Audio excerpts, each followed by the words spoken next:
भैया और राम राम नमस्कार। हमें तो चिंते हुई नाम है हमारा सचिन चौधरी। आज हमारे संग एक ऐसी शख्सियत है जो बोले तो हिंदी में, लेकिन बड़ी काम की शख्सियत है और युवा हैं, चर्चित हैं और ऐसे दौर में हैं जैसे जिस दौर में गांधी को लेकर प्रासंगिकता पे सवाल है, गांधी को लेकर युवाओं के मन में तमाम तरह के विचार हैं और नकारात्मकता भी बहुत है। क्योंकि महात्मा गांधी ये देश के ऐसे महापुरुष थे जिनके बारे में कछु क्या वो हमें लगा कि कमी हुई है, लेकिन इसके बाद भी आज की जो युवा पीढ़ी है, विशेष तौर पे हमारे बात की भी पीढ़ी है, उसमें ऐसो जहर अलग अलग तरीके से जहर कह सकते हैं आप, दूसरी विचारधारा कह सकते, जिसे गांधी को लेकर तमाम तरीके के विरोधाभास हैं। वही पीढ़ी के बीच में एक युवा है, आयुष आयुष चतुर्वेदी, और ये बनारस के हैं। और बनारस में इनको एक दो साल पहले एक भाषण तो गांधी जी के ऊपर जो खूब जम के वायरल भाव के बाद चर्चाओं में आया और लगातार अब ये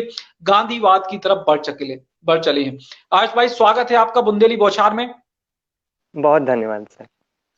आयुष भाई, आपका परिचय पहले तो हमारे दर्शकों को दो कि आप कहाँ पढ़ते हो, अभी क्या स्टडी कर रहे हो, और इसके बाद फिर अपन गांधीवाद की बात करें। जी। मेरा नाम आयुष चतुर्वेदी है और मैं वाराणसी में ही सेंट्रल हिंदू स्कूल में कक्षा 12वीं का छात्र हूँ। कला वर्ग का छात्र हूँ। कक्षा 10वीं तक मैंने नवनीता कुंवर पब्लिक स्कूल में पढ़ाई की और उसमें 96% मेरे अंक आए थे। और उसके बाद फिर CHS में सेंट्रल हिंदू स्कूल में मेरा एडमिशन हुआ, तो वहां भी कक्षा 12वीं में मैं इस समय हूँ, कला वर्ग से। आयुष भाई, ये बताओ कि आज की पीढ़ी जो गांधी को एक अलग नजरिए से देखती है, पुरानी पीढ़ी जब तक कम से कम हमारे पिताजी दादाजी जिन्होंने वो दौर देखा है या सुना है, उस दौर ने कभी भी गांधी को इतना नकारात्मक तरीके से हमें व्याख्यात नहीं किया। लेकिन अब आज के दौर में, व्हाट्सएप विश्वविद्यालय के दौर में और तमाम सारी चीजों के दौर में गांधी के प्रति इतनी नकारात्मकता है। इसकी वजह क्या पकड़ पाए हो और आप गांधी जी से कैसे प्रभावित हो पाए? गांधी के प्रति जो नकारात्मकता है उसकी मुझे कुछ वजहें जो दिखती हैं, वो कुछ भ्रांतियां हैं जो कि व्हाट्सएप और फेसबुक के वजह से फैली हैं। और कुछ एक चीज है कि जैसे कि आजकल के बच्चों को अगर आप गांधी की तस्वीर दिखाएंगे तो वो एक सीरियस और उबाऊ तरह के नेता लगेंगे, एक बुढ़े किस्म के नेता लगेंगे। और उनकी जगह पर अगर आप उनको भगत सिंह या चंद्रशेखर आजाद की तस्वीर दिखाते हैं तो बच्चे ज्यादा प्रभावित होंगे, उन्हें लगेगा कि ये हीरो किस्म के, जवान किस्म के नेता हैं, तो ये अच्छे हैं। तो कुछ भ्रांतियां जो फैलाई गई हैं, जबकि हम भूल जाते हैं कि चंद्रशेखर आजाद को जब कोड़े पड़ते थे तो महात्मा गांधी जिंदाबाद के नारे लगाते थे। लेकिन हम इन्हीं भ्रांतियों की वजह से जो व्हाट्सएप विश्वविद्यालय पर, जो फेसबुक पर हमें फैलाई जाती हैं, जिस किस्म से महात्मा गांधी को मुस्लिम परस्त कहा जाता है, उनकी विचारधारा पर तमाम आरोप लगाए जाते हैं, तो वो जो हमारे पास आएगा व्हाट्सएप से, जो फॉरवर्ड, अगर वही फॉरवर्ड हमें गांधी के पक्ष में भेजा जाता तो आजकल के बच्चे जो है गांधी को ज्यादा पढ़ने लगते। लेकिन चूंकि 2013-14 के बाद ये जो एक हवा बही है कि जिसमें पूरी तरह से बदनाम करने की कोशिश गांधी को हो रही है, तो उसमें ऐसे तरह के, इस तरह के मैसेजेस भेजे जाते हैं, इस तरह की तमाम उल्टी सीधी कहानियां भेजी जाती हैं और बच्चों के दिमाग में, युवाओं के दिमाग में वो चीज भरी जाती है, जिसके चलते उन्हें गांधी एक अजीब किस्म के, एक मुस्लिम परस्त और कुछ हद तक देखा जाए तो बंटवारे का जिम्मेदार उन्हें कहा जाता है। जबकि ये बहुत ही बड़ा इतिहास है कि बंटवारे को रोकने की पूरी कोशिश महात्मा गांधी ने की थी। तो यही कुछ भ्रांतियां हैं जो हम इतिहास न पढ़ के व्हाट्सएप और फेसबुक से ज्ञान लेते हैं, तो उससे ये दिक्कतें आती हैं। और जहां तक मेरी बात है तो पहले मैं भी, मतलब इतना बस मुझे लगता था कि हाँ, महात्मा गांधी हमारे राष्ट्रपिता हैं, इतना मैं पढ़ा नहीं था पहले। कक्षा 7वीं-8वीं में मैंने सत्य के साथ मेरे प्रयोग पढ़ी। तो महात्मा गांधी को पढ़ना बहुत आसान है, अगर आप कोशिश करेंगे महात्मा गांधी को पढ़ने की तो एकदम आसान भाषा में लिखते हैं और उससे आप जुड़ सकते हैं। जबकि किसी और, वो सीरियस नहीं लिखते हैं। महात्मा गांधी के आत्मकथा में वही चीजें हैं जो हमारे साथ घटी हैं। महात्मा गांधी के को भी बुरी लतें लगी थी, महात्मा गांधी ने भी एक जमाने में बीड़ी पी थी। तो ये चीजें वो उन्होंने खुद बताई है। तो आप एक जुड़ाव महसूस कर सकते हैं कि जो गलतियां आपने की वही गांधी ने भी की, और यही उनकी सच्चाई है और महानता है कि उन्होंने अपनी गलतियों को स्वीकार किया और सबके सामने जाहिर किया। तो इससे सीखने की जरूरत है। तो इन चीजों से लगा था शुरू में, जब मैंने पढ़ना शुरू किया तो लगा कि एक जुड़ाव बनता गया, और लगा कि ये हमारे ही किस्म का कोई है, जो हम इनको बहुत ही सीरियस किस्म का देखते हैं वैसे वो नहीं है, हमारे जैसे ही हैं। गांधी पैदा महात्मा नहीं हुए थे, हमारी तरह ही थे, वो महात्मा बने अपने कार्यों से बने। जी लेकिन एक बार बार बात आ रही है कि गांधी ने केवल जो भी किया, जो आज की पीढ़ी को ज्ञान दिया जा रहा है कि गांधी ने जो किया वो नेहरू के लिए किया, गांधी ने वल्लभ भाई पटेल को वो महत्व नहीं दिया, गांधी ने सरदार भगत सिंह की जब फांसी हो रही थी उस समय गांधी और नेहरू ने कुछ नहीं किया। इस तरीके की जो जी बातें आ रही हैं, इस दौर में इस पीढ़ी को कैसे बताएंगे कि आखिर गांधी ने क्या किया इस देश के लिए, वो जी भी उस समय में जब पूरी की पूरी जो क्रांति सेना थी उसका एक अपना योगदान है, जो जो बिल्कुल। एक नरम दल जैसा कहा जाता है हाँ इतिहास में, तो हाँ जी गरम दल का भी एक अपना अलग स्थान है। लेकिन बिल्कुल। क्या गांधी का बिल्कुल स्थान नहीं इस देश की आजादी में? पूरा पूरा स्थान है। और जहाँ हम असल में दिक्कतें क्या हम कर देते हैं कि गांधी और अंबेडकर में, गांधी और भगत सिंह में, गांधी और सुभाष चंद्र बोस में मतभेद रहे, लेकिन हम उन्हें आज दुश्मनी की तरह दिखाते हैं कि नहीं गांधी और बोस दुश्मन थे, गांधी और भगत सिंह दुश्मन थे। जबकि हम भूल जाते हैं कि भगत सिंह जेल जाने से पहले कीर्ति पत्रिका में लेख लिखते थे और अपने कई लेखों में उन्होंने गांधी की तारीफ की है। और ये तो एक बात सीधी तौर पर है कि बोस ने ही, सुभाष चंद्र बोस ने ही सबसे पहले गांधी को राष्ट्रपिता कहा था, और गांधी ने सुभाष चंद्र बोस को अपना बागी बेटा कहा था और देशभक्तों के बीच का राजकुमार बताया था। तो यही दिक्कत है कि जब हम इतिहास पढ़ते नहीं है तो हमें जो भी एक कूड़ा भर दिया जाता है दिमाग में, हम उसी पर विश्वास कर लेते हैं। और गांधी का पूरा पूरा योगदान था, और गरम दल और नरम दल दोनों का योगदान था। बल्कि नेहरू तो पहले गरम दल से ही ज्यादा प्रभावित थे।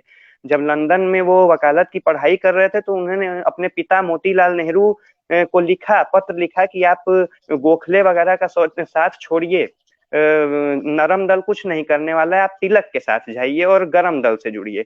तो नेहरू खुद शुरू में गरम दल से ज्यादा प्रभावित थे, लेकिन बाद में भारत आए, फिर गांधी से मिले तो उनका नरम दल के प्रति झुकाव हुआ। तो दोनों का बराबर योगदान है, मैं ये मानता हूं। और जैसे कि गांधी और अंबेडकर में भी कहते हैं कि गांधी और अंबेडकर में दुश्मनी थी, तो अगर हम पढ़ेंगे तो पाएंगे कि अंबेडकर ने जो पहला सत्याग्रह किया था, महार सत्याग्रह, उसका समर्थन किया था गांधी ने। और यही नहीं, अंबेडकर ने उस सत्याग्रह के मंच पर गांधी की तस्वीर लगाई थी। तो ये रिश्ते थे उस समय के जिसे हमारे दुश्मनी की तरह दिखाते हैं। मतभेद बिल्कुल थे, गांधी और बोस में मतभेद था। बोस जरूर एक हिंसा से उनको आजादी पानी थी, समाजवादी थे बिल्कुल। बोस की बेटी अनीता बोस का कुछ दिन पहले हमने देखा इंटरव्यूज में, उन्होंने बताया कि पूरी तरह से उन्होंने बताया कि बोस जो है वो एक सोशलिस्ट लीडर थे। नेहरू और बोस दोनों लोग कांग्रेस में सोशलिस्ट लीडर थे, लेकिन हम इस बात को स्वीकार नहीं कर पाते। हमें लगता है हिटलर से मिलना बोस की एक गलती थी कि वो फासिज्म को सपोर्ट करने वाले नेता से मिलते थे, लेकिन वो खुद फासिस्ट नहीं थे, वो एक समाजवादी, एक वामपंथी नेता थे सीधे तौर पर कहा जाए तो। लेकिन हम इतिहास पढ़ते नहीं हैं तो फिर हमें बरगलाया जाता है, और हम बरगलाए मतलब देने देते हैं कि हम अपने से ही उन चीजों में बहने लगते हैं। फिर ये हमारी ज्यादा गलती है। लेकिन जब तुम्हारा 2 साल पहले लगभग जो भाषण जो हिट हुआ या वायरल हुआ, उसके दौर से उसके पहले तुमने गांधी को कितना पढ़ा, और उसके बाद से लगता है कि कहीं गांधीवाद की तरह एकदम मुड़े, इसकी कोई वजह? नहीं, उसके पहले से भी मैं पढ़ता था। भाषण मेरा 9 सितंबर 2019 को मैंने स्कूल में भाषण दिया था वो।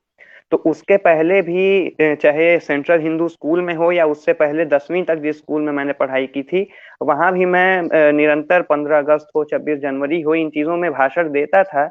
और गांधी को पढ़ने की आदत मेरी 6वीं 7वीं से ही लग गई थी, क्योंकि घर का माहौल ऐसा था।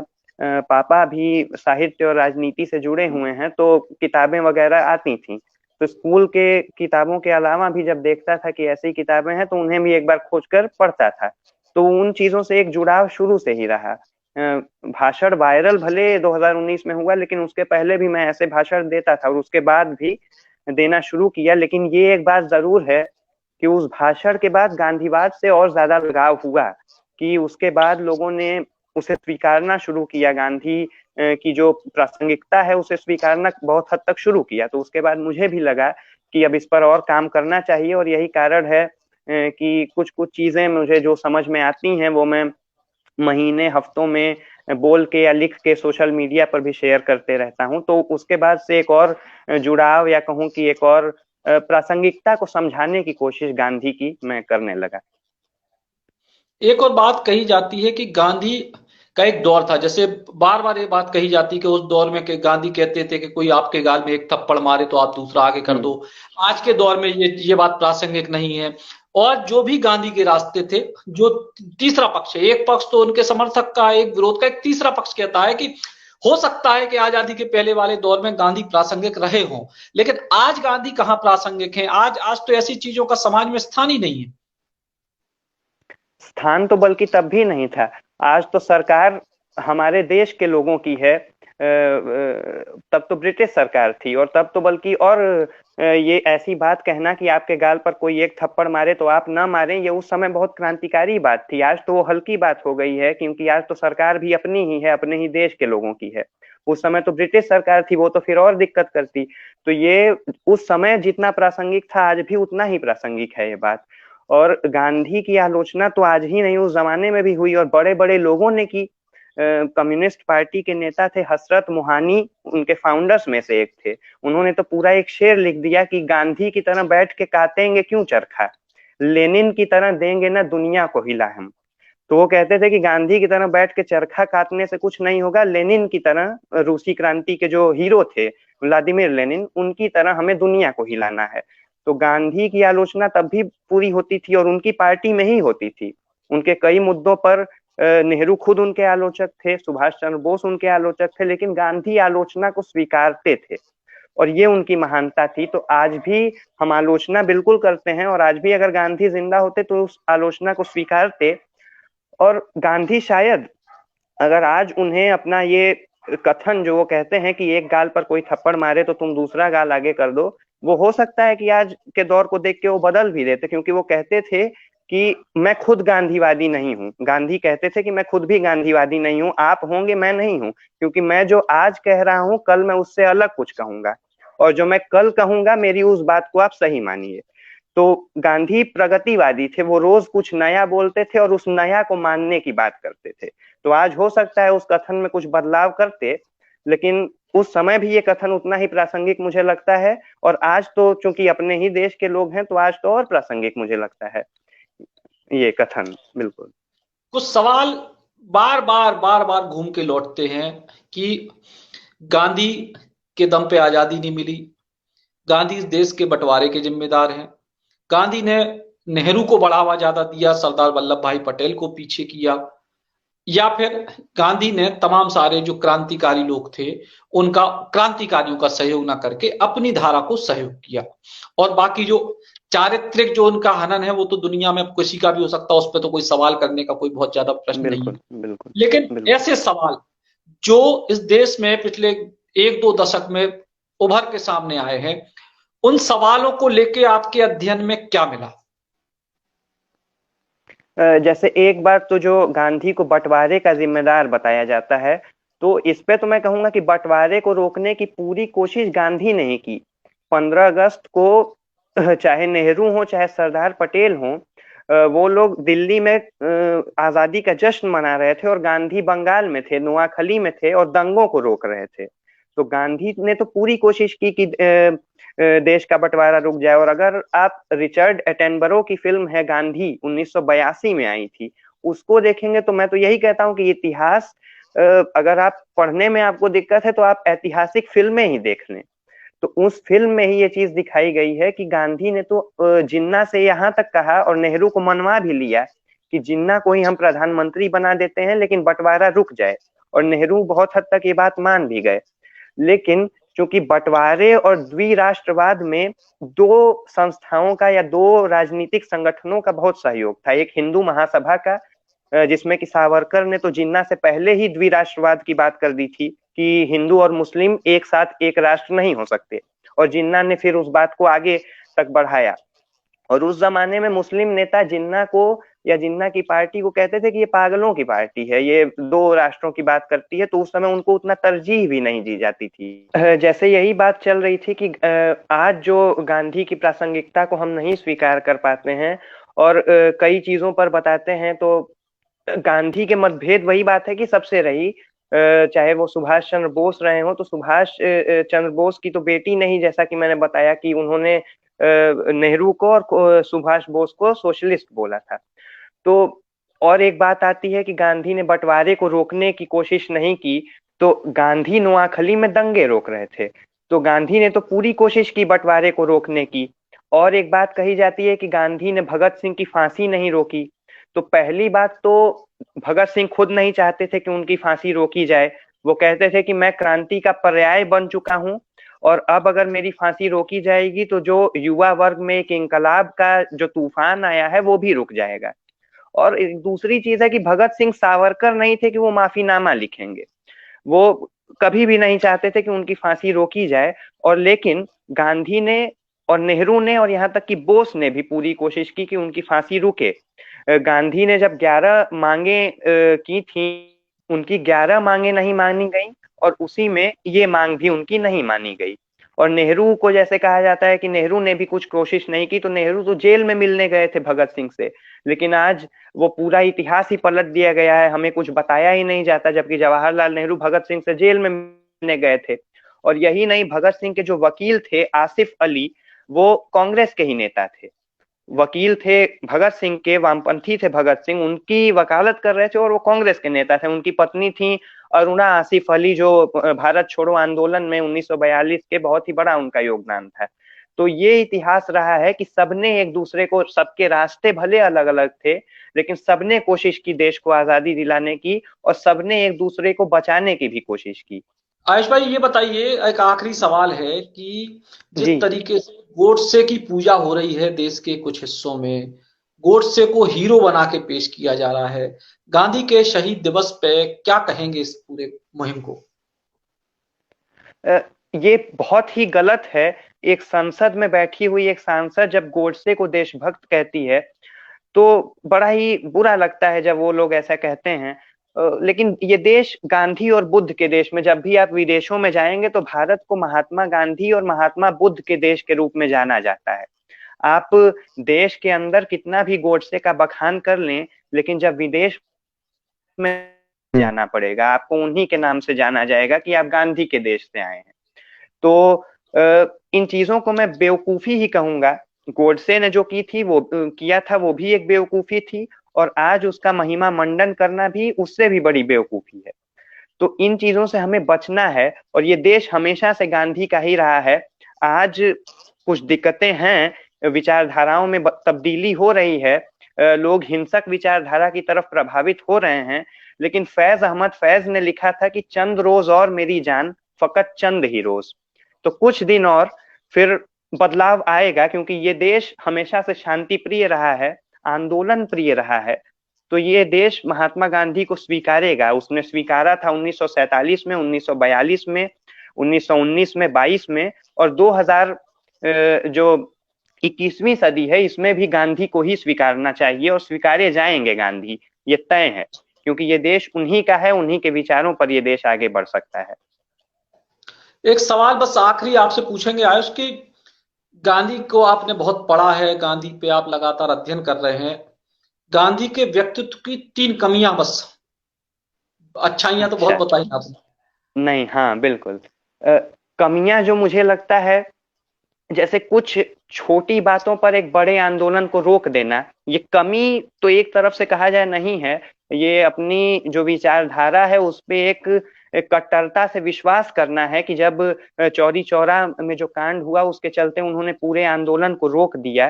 तो ये कमी तो मैं नहीं कहूंगा, लेकिन एक ये है कि एक बड़ा आंदोलन शायद एक घटना की वजह से नहीं रोकना चाहिए था उन्हें, क्योंकि ये एक व्यापक आंदोलन बन रहा था। लेकिन उनकी जो विचारधारा थी, क्योंकि गांधी थे तो नरम दल के, लेकिन उनके बारे में उनके दोस्त थे चार्ली, वो कहते थे कि तुम नरम दल के ही हो लेकिन तुम्हारे विचार कट्टर हैं, तुम जो एक बार विश्वास कर लेते हो फिर उसको पूरा करके ही मानते हो। तो गांधी का ये विचार था कि जब चौरी चौरा के बाद उन्हें आंदोलन वापस लेना था तो उन्होंने लिया, उनके विचार के हिसाब से ये बिल्कुल सही था। और कुछ कमियां जो मुझे दिखती हैं वो एक तो ये लगती है कि उन्होंने अब कमियां क्योंकि ढूंढने में मुझे बहुत ही दिक्कत आ रही है उनकी कमियां ढूंढने में। एक चीज तो ये है कि कमियां बल्कि उन्होंने ये की कि उन्होंने अपनी कमियों को बता दिया, अगर नहीं बताया होता तो शायद आप जानते भी नहीं कि उनकी कमियां क्या हैं। उन्होंने जैसे कि अपने ब्रह्मचर्य के प्रयोग के बारे में भी खुद ही लिखा है, और उन्होंने बीड़ी पी इसके बारे में भी खुद ही लिखा है। तो उनकी एक कमी तो यही है कि उन्होंने अपने बारे में सब कुछ लिख दिया, अगर न लिखे होते तो बाकी नेता नहीं लिखते हैं और हम जान भी नहीं पाते, और गांधी उनसे भी ज्यादा पूजे जाते और पूजे जाएंगे। तो यही कुछ कमियां हैं, बाकी तो मुझे ऐसी कुछ खास, एक अपने विचार पर कट्टर होना उनकी कमी तो नहीं कह सकते, लेकिन उनका एक विश्वास भी था, जैसे कि जब उन्होंने नेहरू को वो चाहते थे, बिल्कुल चाहते थे, और कहते भी थे कि मेरी मृत्यु के बाद मेरी भाषा नेहरू ही बोलेगा। तो एक चीज तो है कि एक व्यक्ति पर उनका बहुत ही ज्यादा विश्वास था, ये कमी भले नहीं थी लेकिन विश्वास जरूर था। तो यही कुछ चीजें, बाकी ऐसी कुछ प्रॉपर कमियां तो मुझे नहीं दिखती हैं उनके अंदर। चलिए, बहुत बहुत धन्यवाद आयुष आपको बुंदेली बौछार पे, और उम्मीद करें कि आप जैसी युवा पीढ़ी, नए बच्चे गांधी को पढ़ें, देश के इतिहास को पढ़ें और सही चीज को पढ़ें, सही को सही और गलत को गलत बोलने की प्रेरणा हर हाल में लें। Thank you. बिल्कुल, बहुत धन्यवाद, बहुत धन्यवाद आपका। बुंदेली बौछार की शानदार खबरों को देखने के लिए सब्सक्राइब जरूर करें और बेल आइकॉन दबाएं, तभी पूरी खबरें आपके पास आ पाएं।